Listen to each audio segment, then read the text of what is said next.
Bueno, continuamos con las clases. Son cerebrales del recién nacido.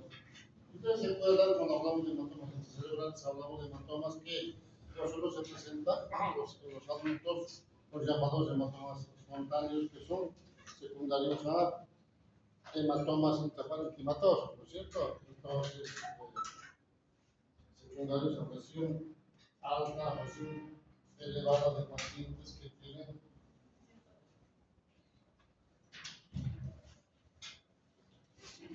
Entonces vemos que, por ejemplo, también les dije que se presentaban en los pacientes recién nacidos, pero la fisiopatología, la forma de presentación y las causas son totalmente diferentes a los de los adultos. Cuando nosotros hablamos de hematomas intracerebrales de el recién nacido, estamos hablando de estos pacientes que tienen sangre dentro de los ventrículos del parénquima cerebral. Estos son una ecografía transfrontalera que este hematoma, cuando se reabsorbe, queda así una cavidad policefálica que deja una lesión importante en el cerebro del recién nacido. Entonces, cuando nosotros hablamos de hemorragias del recién nacido, hablamos de los que son los hematomas o hemorragias de la matriz germinal, que en general, ¿en qué pacientes se presenta? En pacientes prematuros.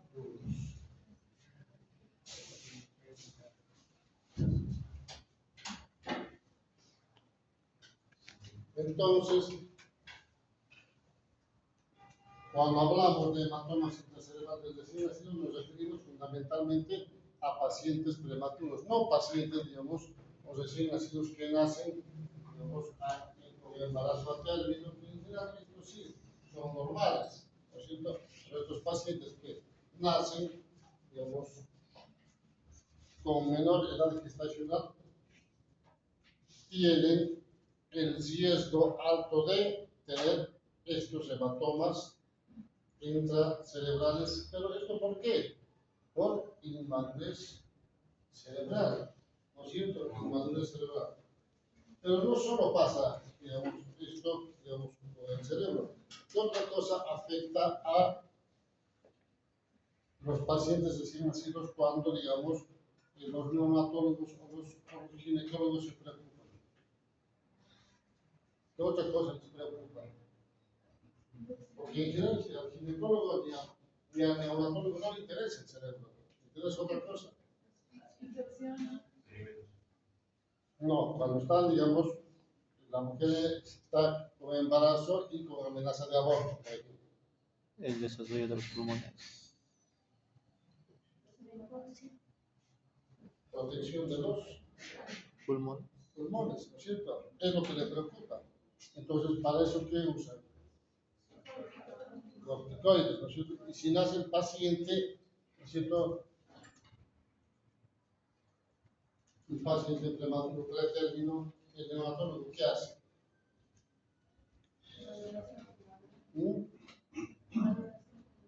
¿Cómo? ¿Pero qué es lo que usa? Fármacos. Los surfactantes, ¿no es cierto? ¿Para qué? Para proteger el pulmón, para que tenga una buena ventilación. ¿Pero hizo algo por el cerebro? No. Porque lo que les preocupa es el pulmón, la circulación, pero se olvidan del cerebro, ¿no es cierto?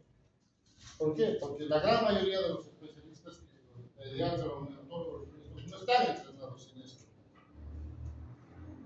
Entonces nosotros tenemos que entender que estos pacientes prematuros sí van a tener problemas pulmonares, problemas cardíacos, etcétera, etcétera, pero van a tener también problemas en el cerebro. Entonces, cuando nosotros hablamos de estos, fíjense, un paciente prematuro recién nacido, seguramente va a tener el riesgo de tener una hemorragia intraparenquimatosa. Entonces, cuanto menor edad tiene, mejor dicho, menor peso tiene el paciente, más riesgo de tener un hematoma intracerebral.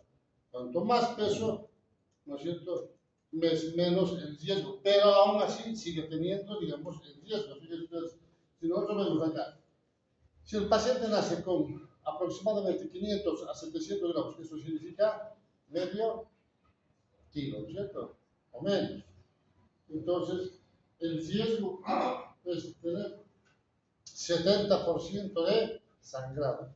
Ahora, si el paciente va entre 1000 y 1500, el porcentaje baja, pero sigue teniendo el riesgo. Entonces, por eso es que los pacientitos cuando tienen esta edad prematura, siempre el riesgo está de que puedan tener un sangrado en la cabeza, ¿no es cierto? Y porque sangra más siempre es el lado izquierdo, ¿no es cierto? ¿Y qué es lo que sangra en la cabeza? Lo que sangra en la cabeza en los adultos son los ganglios basales, ¿no es cierto? El putamen, el globus pálido, el tálamo, ¿no es cierto? En los recién nacidos no sangra eso, sangra lo que se llama la matriz germinal. La matriz germinal es una estructura que es muy lábil para, digamos, los cambios, digamos, del sistema cuando nace el paciente, porque hay aumento de la presión barométrica y todo eso afecta, digamos, y provoca sangrado. Ahora, ¿por qué, digamos, en este tiempo se ve más de esto? ¿Por qué? ¿Y por qué antes no? ¿Por qué antes no? ¿Ah? Por el estado de realidad virtual, digamos, es más frecuente y antes no. ¿No?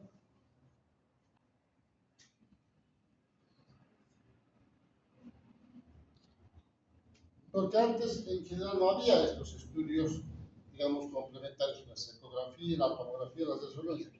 Estos siempre nacían prematuros y siempre tenían hematoma intracelular, solamente que, como no había ningún estudio, los especialistas de qué se ocupaban, de que esté despierto, que mueva, que tome la leche y que su corazoncito y su pulmón esté bien, nada más.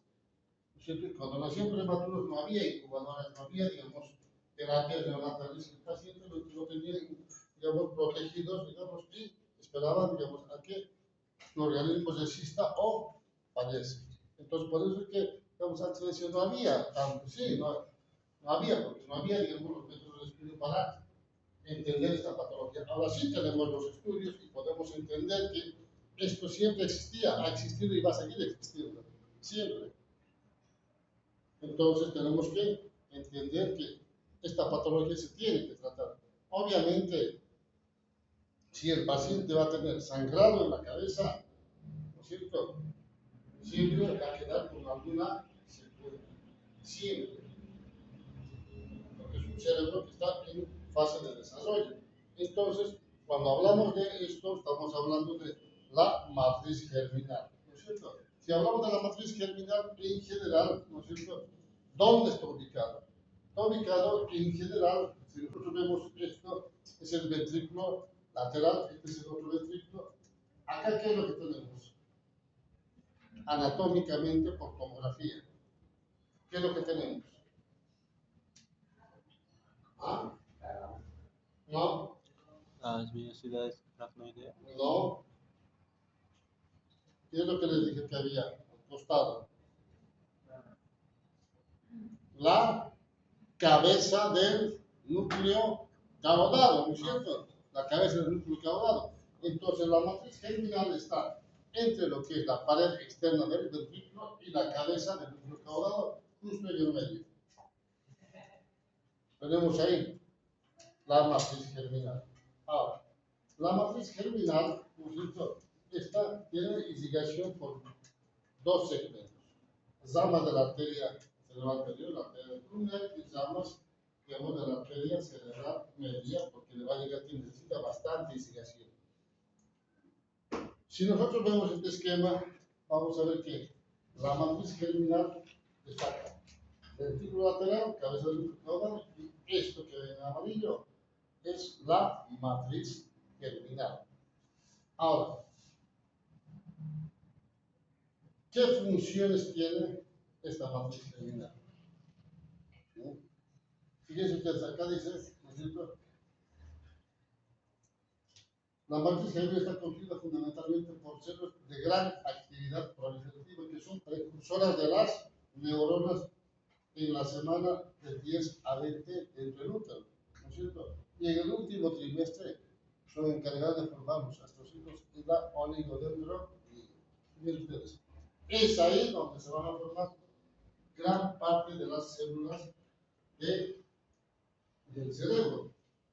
Entonces, por eso es muy importante entender esto, porque si se lesiona esto, ¿no es cierto?, va a haber menos desarrollo, digamos, de estructuras en el cerebro y el paciente obviamente va a tener ¿qué cosa? Un déficit, ¿no es cierto?, de sus funciones. Ahora,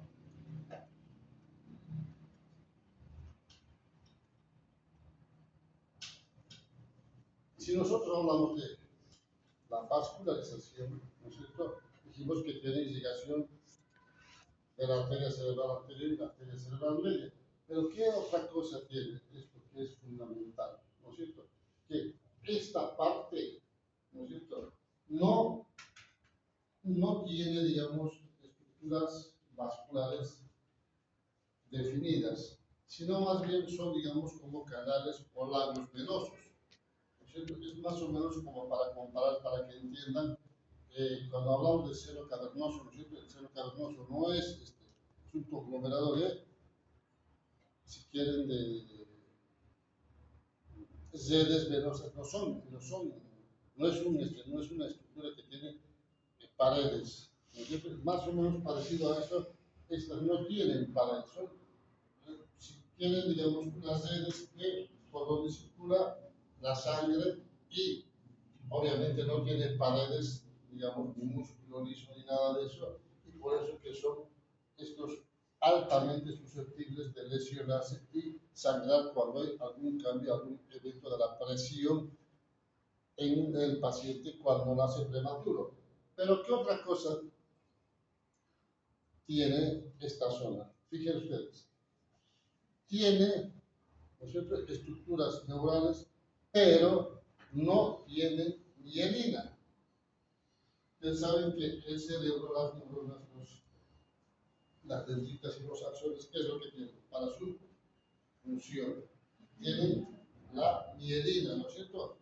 Es un protector, si quieren, digamos, para la conducción neural y, digamos, estimulan o mantienen, digamos, que vaya a conducir la función o el estímulo en forma direccional donde está el axón.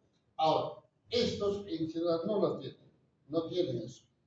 Es como decir, ¿no es cierto?, en una red eléctrica de un edificio, digamos, hay zonas que todos los cables tienen protección, ¿no es cierto?, para no provocar cortes. Pero a veces, por alguna causa, hay, ¿no es cierto?, cables que no tienen esta protección y hacen cortocircuito. Y pasa lo mismo con esto, ¿no es cierto? Cualquier cambio en la presión de la cabeza es susceptible de lesionarse. Entonces, estos pacientes se van a lesionar, digamos, la parte vascular y también la parte, digamos, de la construcción y la formación de estructuras neurales en el cerebro. Por eso es que cuando estos pacientes sangran, ¿no es cierto?, en general va a depender mucho la cantidad y la presión con que provocan el sangrado. Muchas veces queda el hematoma sola en la matriz germinal. A veces la presión es tanto que rompe el epéndimo y se mete a los ventrículos. ¿Pero esto por qué? ¿No es cierto? Porque hay aumento de la presión intracraneana, ¿no es cierto? Y por esos cambios muchas veces hay un aumento de la presión intracraneana, a veces hay una disminución, ¿no es cierto?, donde en el flujo sanguíneo cerebral. Entonces, ¿qué es lo que va a provocar dentro de la fisiopatología? Liberación del ácido láctico. ¿Qué es el ácido láctico? Es un, digamos, elemento nocivo para la zona y el cerebro, digamos, inmaduro. Pero ¿qué otra cosa va a haber? Alteración de la bomba de potasio, ¿no es cierto? Y esto en general va a provocar edema, va a provocar liberación de otros agentes, digamos, que son inflamatorios para el cerebro. todo eso hace que el paciente, ¿no es cierto?, su cerebrito, ¿no es cierto?, empiece a lesionarse y muchas veces son pequeños sangrados que se van a ir a bloquear. ¿Qué cosa? ¿Qué bloquea? ¿Qué es lo que se comunica en el timo lateral con el tercero? El agujero de no, está bloqueado y provoca dilatación ventricular. ¿No es cierto? Entonces, fíjense ustedes que esos pequeños cambios van a comprometer al paciente. Ahora, cuando nosotros hablamos de hemorragias intraventriculares, ¿no es cierto?, ¿qué es lo que va a provocar? Lesión de la zona.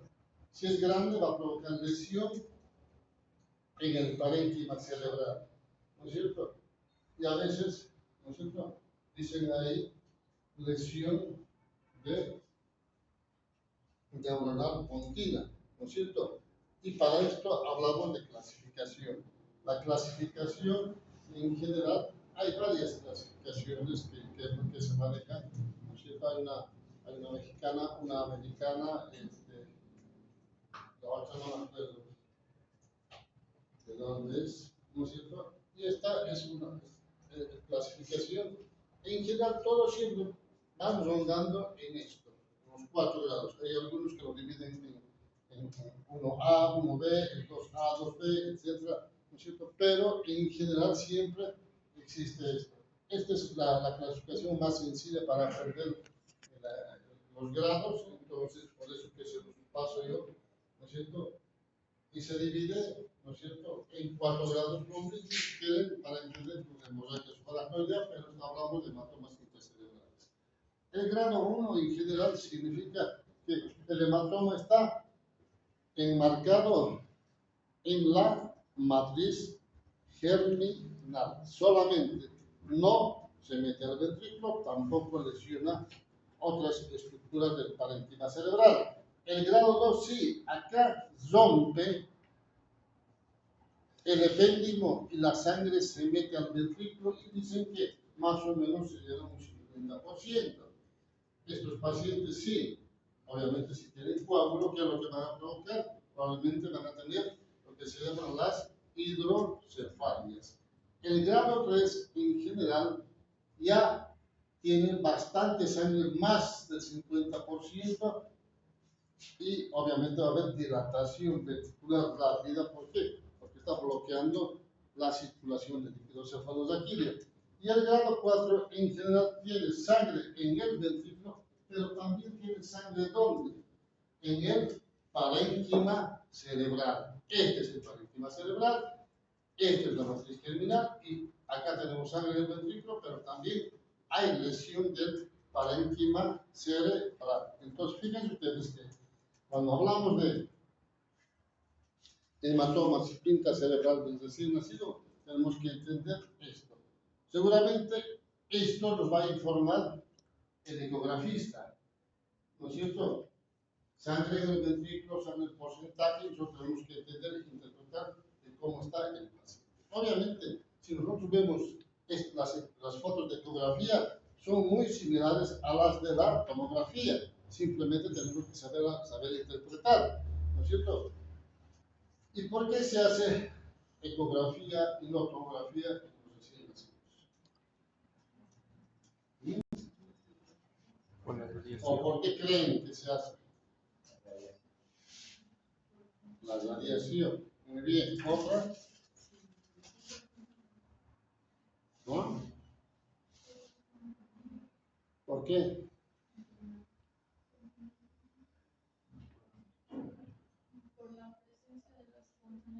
Muy bien. La presencia de las fontaneras. Es más fácil, digamos, que vaya el ecografista a la incubadora y le pueda hacer la ecografía en su lugar que sacar al paciente al tomógrafo, con el riesgo de que se pueda complicar. Son pacientes críticos, ¿no es cierto? Entonces, aparte de eso, no estamos irradiando el cerebro.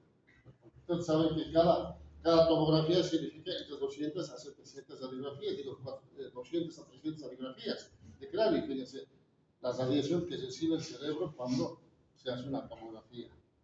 Entonces, por eso son dos cosas fundamentales que tenemos que entender de por qué, digamos, hacemos la ecografía. Cuando el paciente tiene, o sea, el recién nacido tiene la fontanela, mejor hacer la ecografía, podemos hacer todos los días, 2 veces por día, no pasa nada, porque no provoca irradiación y podemos hacer un seguimiento, digamos, permanente de lo que es el hematoma intracerebral. Bien, ahora, cuando nosotros hablamos de diagnóstico, en general los ecografistas nos van a mandar, ¿no es cierto?, ecografías con la medición de la ventricular, ¿no es cierto?, el índice de Evans, ¿no es cierto?, el tamaño de los ventrículos, todo eso nos informa el ecografista. Y nosotros simplemente tenemos que saber interpretar esto y ver las fotos que nos envían. Nos van a mandar con estas mediciones y nosotros, por ahí, digamos, si no somos expertos, no nos interesa mucho entender esto, sino nos interesa ver esto. Ya para nosotros esto es hidrocefalia y tenemos que actuar, digamos, para mejorar, digamos, los ventrículos, no la presión intracraneal, porque ustedes saben que estos pacientes no van a aumentar rápidamente la presión intracraneal porque tienen las suturas libres, se puede distender, porque sí, vamos a ver esto. Para nosotros es fundamental ver esto, está aumentado el tamaño ventricular deformado, si quieren, y ya para nosotros esto es una hidrocefalia y tenemos que actuar, digamos, para mejorar esos ventrículos. ¿Y qué es lo que hacemos? Muchas veces, ¿no es cierto? Pero para actuar tenemos que hablar a la familia y decirle, señora, tiene hidrocefalia, tiene sangre, tenemos que hacer algo, hay que pulsar, sacar, lavar el ventrículo, pero tenemos que explicar. Fíjense ustedes, cuando vemos el grado 1, en general, estos pacientes que no tienen sangre en el ventrículo, no tienen sangre en la lesión del parénquima cerebral, solo de la matriz criminal, en general, digamos, su pronóstico es mucho mejor que el resto. ¿Por qué? Porque si bien se lesiona la matriz germinal, el otro lado sigue, digamos, tomando la función de formar las neuronas y todo lo que son las estructuras del cerebro.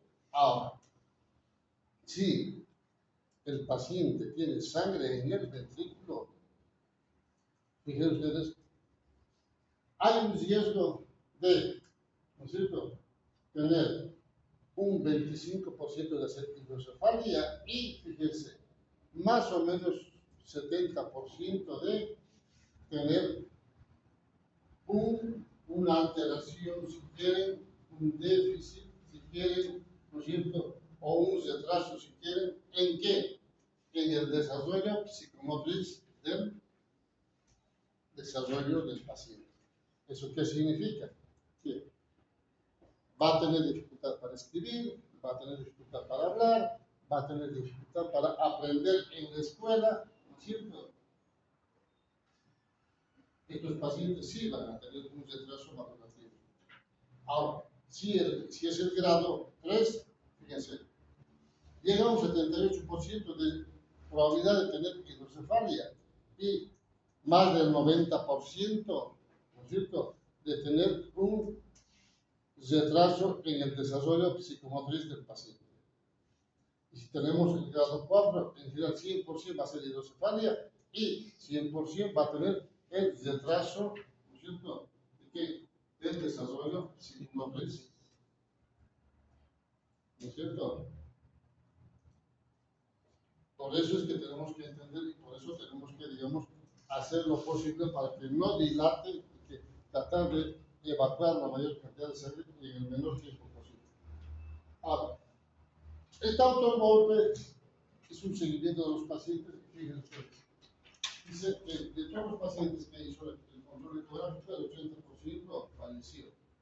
Y obviamente, de todos los que vivieron, fue controlando y haciendo un seguimiento. Para él, ninguno fue normal. Y hay algunos dicen que de los vivos solamente el 10% son normales. O sea, ese 10% más o menos incluye estos pacientes que tienen solamente lesión en la matriz germinal. Bien. Ahora, tratamiento. ¿Cuál es el tratamiento?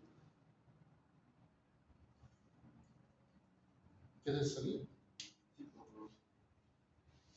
Entonces, cuando hacemos el tratamiento, en general, digamos, lo que tenemos que evitar son las hidrocefalias. Y obviamente, para esto, en general, tenemos que hacer siempre controles ecográficos y tratar de evacuar qué cosa. El líquido cefalorraquídeo. En principio, en general, para no lesionar el cerebro, se intenta hacer qué cosa. Una función ventricular.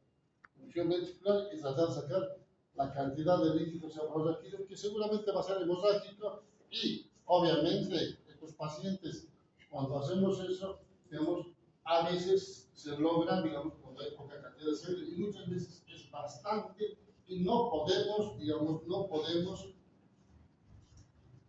sacar porque a veces se tapa, los cuadros tapan y tenemos que necesariamente hacer lo que se llama las funciones ventriculares. Entonces, ¿qué es lo que hacemos?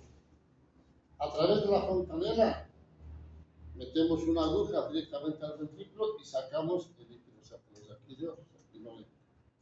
Obviamente, cada vez que punzamos, lesionamos el cerebro. Dejamos una parte como se puede.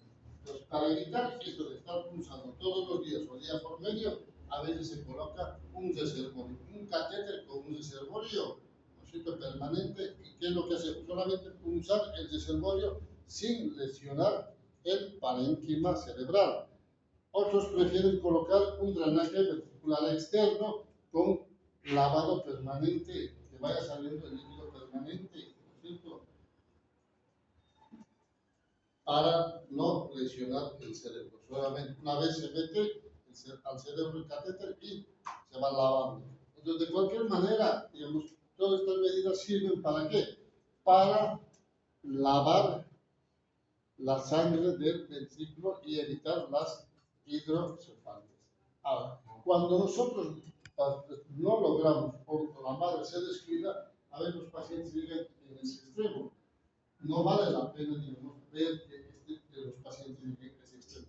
Si nosotros somos médicos y estamos a cargo, tenemos que evitar que estos pacientes lleguen a este extremo. Porque estos pacientes, cuando están así, ya prácticamente está totalmente deformado su cerebro, el cráneo, y obviamente no tienen el desarrollo del cerebro normal. Solamente tienen un manto cortical con mínimas funciones que no le va a servir cuando sea grande, cuando sea adulto.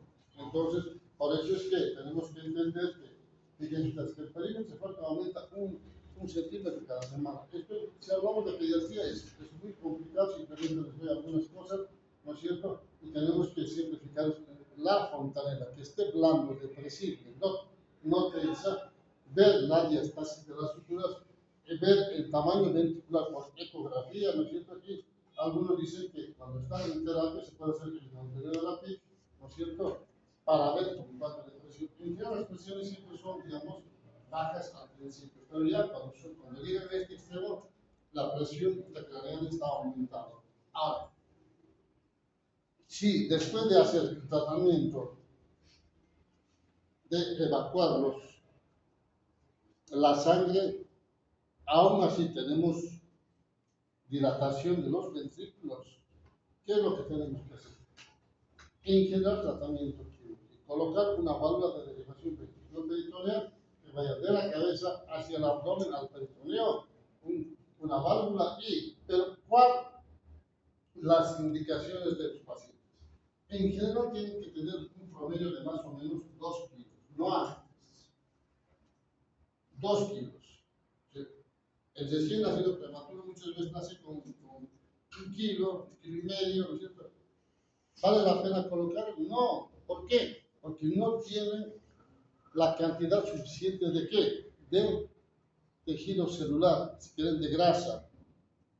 Okay. Ustedes saben que el tejido celular es el colchón que tenemos cuando nos apoyamos en algún lado, hacemos presión, nos ayuda de protección. Entonces, si yo quiero pasar por el abdomen, quiero hacer trayecto subcutáneo que va de la cabeza hacia el abdomen, tengo que tener tejido adiposo que le proteja. Si no tiene eso, necesariamente va a estar muy, muy superficial a la piel. Y a veces, cuando pasa eso, se necrosa. O ponemos, digamos, una válvula en la parte posterior y hacemos que se apoye. Como no tiene tejido adiposo, se necrosa. Entonces, es peor, digamos, el remedio que la enfermedad, ¿no es cierto? Y complica además con múltiples escalas. Por eso es que siempre se recomienda que tiene que ser mayor a 2 kilos y obviamente, fíjense, en el líquido cefalorraquídeo tiene que tener proteínas menos de 1 gramo. ¿Cuánto es lo normal de proteínas en un líquido cefalorraquídeo? ¿A cuánto? Hasta 45, está bien, ¿no es cierto? Hasta 45. Más de eso no, ya es patológico. Entonces, fíjense, yo para poner una válvula tengo que ver que sea menos. ¿Por qué? Porque las proteínas en general cuando van circulando, ¿no es cierto?, con el tiempo tapan la válvula, hacen una disfunción valvular. Y eso es peor, porque después hay que volverlo a reoperar, ¿no es cierto? Entonces, obviamente para colocar la válvula, el paciente tiene que estar libre de otras complicaciones, otras enfermedades, que no tengan problemas cardíacos, o que no tengan infecciones intestinales fundamentalmente, ¿no es cierto? Que eso contraindica la, ¿no es cierto?, colocación de válvulas. Desde todas las contraindicaciones de colocar una válvula de elevación ventriculoperitoneal, fíjense ustedes, esto, la enterocolitis, que generalmente esto es lo que hacen los pacientes neonatales cuando tienen, digamos, la prematurez, hipertensión pulmonar, ¿no es cierto? Porque el pulmón no está totalmente, digamos, con desarrollo completo. Y entre los gérmenes más comunes tenemos el Streptococcus epidermidis, tenemos a la Enterobacter, Streptococcus no hemolíticos. Nosotros ya son conocidos porque son agresivos, ¿no es cierto? Pero esto, ¿dónde se encuentra? En la piel, ¿no es cierto? Estos en general son gérmenes patógenos, pero atacan cuando tienen una herida abierta o cuando el paciente, ¿no es cierto?, baja sus defensas, ¿no es cierto? Entonces, por eso es que hay que tomar en cuenta todas estas cosas, ¿no es cierto?, para que cuando se someta a una cirugía, digamos, no tenga complicaciones por estos gérmenes, ¿no es cierto? Y obviamente tenemos que estar seguros de que no tenga esto, la enterocolitis. ¿Por qué? Porque si tiene eso y nosotros le metemos un catéter a la región del peritoneo que está infectado, lo que vamos a hacer es que la infección suba donde, al cerebro por el catéter. Entonces, ¿qué estamos haciendo? Una mala conducta, ¿no es cierto?